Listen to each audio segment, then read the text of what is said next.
Tracy had waited for a long time to have another baby. She often wondered if she'd waited too long. But now she was at the hospital. Having remarried just a year ago to Eddie, she thought, I'm sure glad to be doing this with him. Her nurse Beth came in the room and peered at one of the monitors by the bed. I'm just checking the fetal heart rate monitor, she explained. We want to be sure that it's reading properly. Beth was able to disguise her true concern well.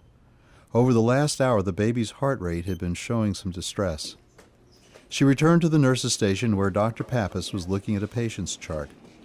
Dr. Pappas, have you seen the most recent tracings for Tracy Jennings in room 4? Her question was part concern and part hint, but his answer was all business as he barely looked up from the chart. Nothing of concern at this point. Okay, Beth said, masking her distrust of his response. She turned and walked back into Tracy's room. Tracy was handling it like a pro, but Eddie, her husband, was showing signs of being the first-time father that he was. Even at 42, this was a bewildering experience for him to parse, let alone participate in.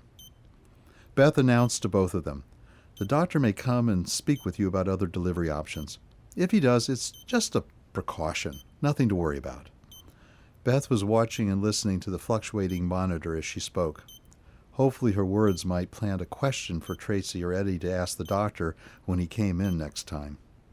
She continued, these might include putting in an epidural. Not that you need it, but just to have in case. Tracy nodded. She knew the routine. Eddie smiled. He had no idea.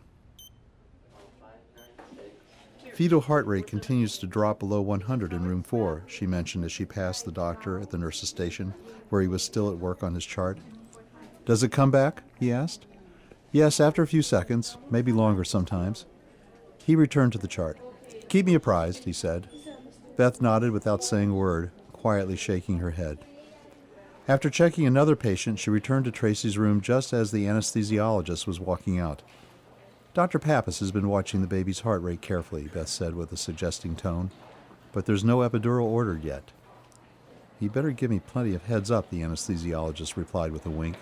No fireworks tonight, please. Beth reviewed the fetal heart rate monitor tape and folded it up to place in the chart. Can I get some juice? Just a sip? Tracy asked Beth. Sure. I'll be right back. Closing the refrigerator door, Tracy heard the fetal heart rate alarm go off. She raced back to Tracy's room. Inside was Dr. Pappas and another nurse. The baby's heart rate has dropped below 60. We need to get her to the OR right now. Tracy looked worried for the first time as she nodded her head. Okay. Beth, tell anesthesia that they'll need to prep for general. We don't have time for the epidural. He turned back to Tracy as the nurse began rolling her bed out the door. We're going to put you under general anesthesia since we don't have much time. You'll be okay, and so will your baby. Eddie followed behind. Eddie, Tracy cried out as the escalating situation now had flamed her worries into fear. Beth put her arm out to stop Eddie leaving the room. I'm sorry, Eddie, she said, but no one is allowed in the OR during an emergency C-section. Eddie's eyes darted around as he tried to say something. Come on, Beth continued. Let me show you where you can wait.